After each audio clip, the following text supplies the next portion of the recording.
So is it possible to maintain a serene, minimalist-ish, organized home when you're on a budget, you don't have enough bedrooms for everyone, and you have a toddler? I think so. So my husband and I bought a small 2-bedroom house that's just over 1,000 square feet in the adorable, beautiful town of Berthoud, Colorado, back in the fall of 2021. So at the time, we only needed something that was big enough for the two of us, and then also for my stepson, who's only with us half of the year. So at the time, 2 bedrooms felt like more than enough, especially because we were living in a 32-foot travel trailer in RV parks around the Denver metro area while we worked. Our tiny home was also something that we could very easily afford. So we bought in September of 2021, and then in December of 2021, I got pregnant with my daughter. So since then, we've kind of had to configure and reconfigure and be very creative with how we use our living space and our storage solutions to keep the house functional, cozy, and calm, and organized, and workable. So it really was the perfect time to learn about the concept of minimalism. My personal definition of minimalism is kind of whittling everything down to items that either are extremely functional or are very sentimental or are very beautiful, and ideally a combination of all three of those. So you declutter everything else and then you organize what's left. Now with a baby, I can really only claim to be minimalist-ish. Babies, as many of you know, come with a ton of necessary and unnecessary gear and accessories. So I made a series of decluttering and organizing minimalist-ish videos back in December, kind of going through the biggest trouble spots in my house and decluttering those spots and organizing them to make them more functional in our small house. Since then, I've kind of continued organizing and decluttering other spots in the house. And in that series of videos that I made, I did say that I would eventually make an updated home tour and then also doing a cost breakdown because I am on a budget. If you're new here, that's really important to me. So everything I did with my house had to be budget friendly. And so I will do that cost breakdown at the end of the video. So as I mentioned, cost and budgets are very important to me, and I'm guessing if you're watching this video, probably they are important to you as well. If you're new to my channel, hi, I'm Rebecca. My family and I are making our way out of nearly $130,000 worth of debt, and that is not including our home mortgage. I make videos primarily about our journey, ways that we're trying to save money, pay more money onto debt, make do with less, DIY, small space living, all those kind of things. So thanks for being here, welcome, and let's start the tour. We have a front and back entrance, we don't have any coat closets. So I purchased these coat hook racks from Amazon for the front and back entrances because it's kind of equal. Where we're going in and out of the house. We come in through the front just as much as we come in through the back. I recently bought a second one of these coat hook racks for the front entrance, just because in the winter we do have so much outerwear that, just one rack near the front entrance and near the back entrance weren't really cutting it anymore. A while back, I also purchased these 2 storage benches from IKEA. I think they're typically meant to have like toys in them, but they worked perfectly for our space to put shoes in because with a small space and a small entryway, the last thing you want is like shoes cluttering everything up. So these work really great. There's a space to sit and put on and off your shoes, and then you can put them right into these storage benches. I put boot trays to kind of line the bottom so they didn't get too bad. They still get a little dirty, but not nearly as bad if I didn't have those trays in place. Then we have the living room, which is not just the living room because as anyone who has a small house, that one space typically has many different functions. So it is our living room. It is also the baby's playroom. It's where we have all of her toys because she doesn't have her own bedroom or nursery, and I'll get into that in a little bit. But yeah, so living room, playroom. It also has a little counter with stools where typically I will do my video editing or my husband will play video games. So a lot of kind of different functions in this one space. So the biggest storage pieces that we have in the living room are definitely our bookcase, and then we also have a storage ottoman. The bookshelf I got from Target years ago. I mean, it's not the most high-end piece of furniture in the world, but it's been surprisingly durable, and actually in this space it kind of fits my decor, so you know, it's good. If I had a little bit of money right now though, honestly I probably would get new cabinets that actually have doors on them, because the baby loves to take out and thoroughly abuse all of our books. I mean, they're going to be just shreds by the time that she's a little bit bigger. So if I had a little bit more money, I probably would get something where the books could be enclosed. So the storage ottoman is from American Furniture Warehouse, along with the sofa. Again, really not you know, high ends or big ticket items. But you can fit a ton of stuff in the ottoman, and it has been surprisingly durable. So in the storage ottoman, I keep workout gear. I also have a little tote that I have basically all of my gear for making YouTube videos. And then my husband also has a lidded tote that we got from Costco. And then he keeps a lot of his video game stuff in there. So the baby's toys are primarily stored against the wall, because we just really don't have anywhere else to put them. We also have like a big basket that we got from Target that we put some of her overflow toys into, that fits nicely underneath one of our sofa side tables. So as we move into the kitchen, we pass one of the 3 of our only closets in the entire house. I did a video back in December about organizing this trouble spot. It is our utility closet. It's also the closet that has the access to our basement crawl space area. So it really was a mess before I decluttered it and organized it, but with the help of some 3M hooks from Target to hold our reusable grocery bags. There's a storage cart that's on wheels that's in there, which is nice because we can kind of wheel it out if we need to access the crawl space without having to like pick up and move, you know, a bunch of different objects.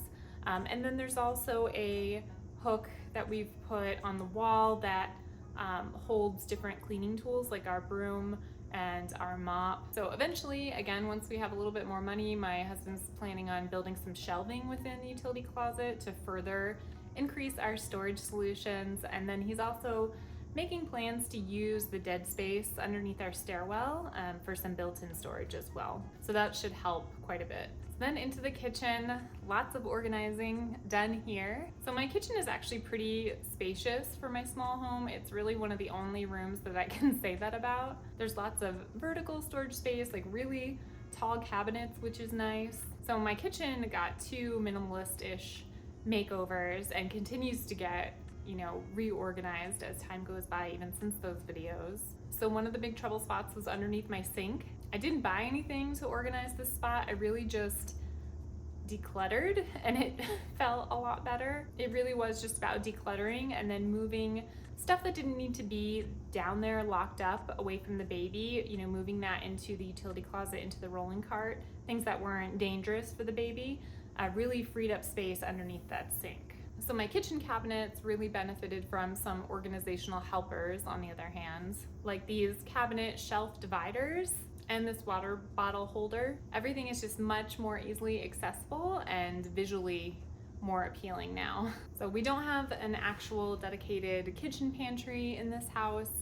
It wasn't built with one. So we've been using the cabinets underneath our kitchen island as our makeshift pantry. So these pantry bins from Target really kind of helped separate and organize different canned goods and baking goods. This graduated spice rack ended up making a really good display for canned goods, so you could see everything you have. And then I got these food containers from Costco for a really good deal, I feel like. And then I purchased a really big Lazy Susan for our baking ingredients off of Amazon. And then likewise from Amazon, I purchased a few more smaller Lazy Susans for our spices and other baking supplies. This really made use of space in cabinets that were higher up that, you know, I don't want to constantly have to get my stepladder out to get to, but with the Lazy Susan you can just turn it and see what you have. So we have all of our utensils organized in a drawer with a utensil organizer that I got from Target. And even our junk drawer stays pretty well organized, again with just small storage containers that I bought from Target from their Bright Room collection. Then we go into our dining room and the baby's nursery. So as I mentioned, our daughter, who's 18 months, doesn't have a room of her own currently. So we created a makeshift nursery space here in the corner of our dining room. And we did this by buying some curtains and curtain tracks from IKEA. And then we keep all of her diapers and her wipes and her clothing in this little bedside storage cabinet. So out our back door, we have our back patio. And then beyond that, through the door, there's our garage. And that's going to be a big organization and minimalist-ish project once we're out of debt and we have money to spend on it. Right now, it's a little too scary to go look at it. Okay, so we have our half bath here. There's a cabinet in our half bath. Primarily, we store all of our extra toilet paper and paper towels from Costco. And then these two doors, it's where our HVAC closet is, and then also our water heater. And now we'll head upstairs. So at the top of the stairs is our washer and dryer closet. We have this folding laundry basket that we also got from Amazon.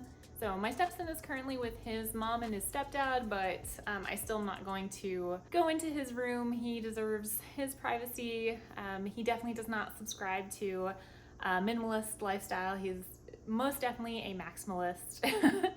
So I will leave his door shut for privacy.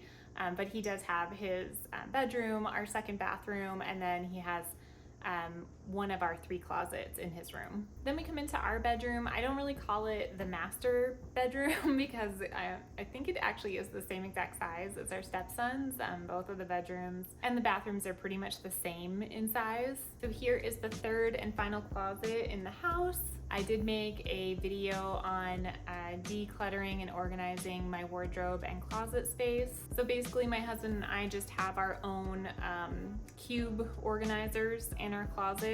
You can pull the cubes out and we have different clothing in there, and that sits below our hanging garments. We have a shelf above that, and we just try to be very neat and folding. So again, I bought some storage containers from Costco, a really good deal, and that also helps kind of separate, my different things that I'm organizing in my closet. So our bedroom is also where our daughter takes her afternoon naps, so that, she can have peace and quiet. It's not in the main living area. So we do have a second pack and play up here that's fairly easily collapsible, that we got from Target. It's kind of a ugly color because it was on sale, and then I had gift cards to get it for free. But yeah, that's why it's kind of that color. So we also have some bookshelves here in our bedroom, because we also do what we call tender time. So it's like before bedtime, after she's had her bath, we sit here and we read books together. An actual child's bookshelf that we got from IKEA, which sadly I think has been discontinued. So we have our exercise bike upstairs now. It was all the time getting it up the stairs, but it's up here now. And it's in this kind of weird little corner that was our daughter's nursery when she was, less than a year old. But now it's our exercise corner. And then finally we come to my husband and I's ensuite bathroom, which I did make a video about decluttering and organizing as well.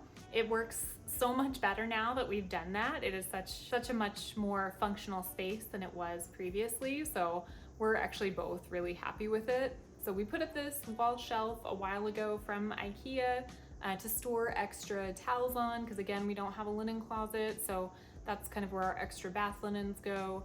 And then our daughter's bathtub hangs from the shelf, because again, we only have like 2 stall showers in the house. We don't have a bathtub. So for her bath time, she needs her own little tub, and that's where it hangs when we're not using it. And then underneath our bathroom cabinet, we purchased some freestanding shelving units from Amazon to house kind of more items that we use less frequently, maybe once a week or a couple times a month instead of things that we use every day. So the grand total for all of the minimalist-ish decluttering and organizing videos that I made came to this.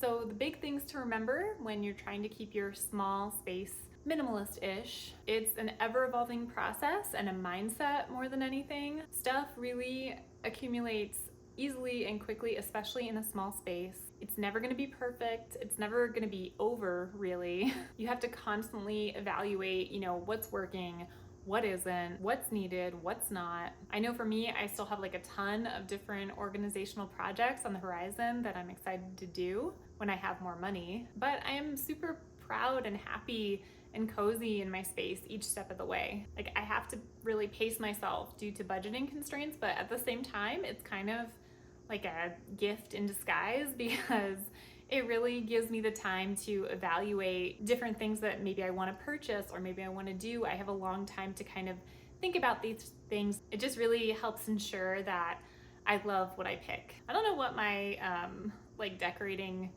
vibe is exactly, like maybe like modern traditional or maybe a little Scandi, a little coastal, I don't really know. Cozy, above everything really. And that's, I really do feel cozy in my home right now. And then purging is the most important thing that you can do when you're trying to declutter and organize. It's more important than clever storage solutions. It's more important than, really helpful organizational helpers that you can buy, any product that you can buy. Like, if you can thoroughly and regularly purge everything in your home, that is what is going to bring you a, tidy, calm, cozy house on the cheap. But I hope you really liked this video. I really enjoyed making it. If you did enjoy your time here, please consider liking this video and subscribing to my channel. Thanks for watching. I'll see you in the next one. Bye.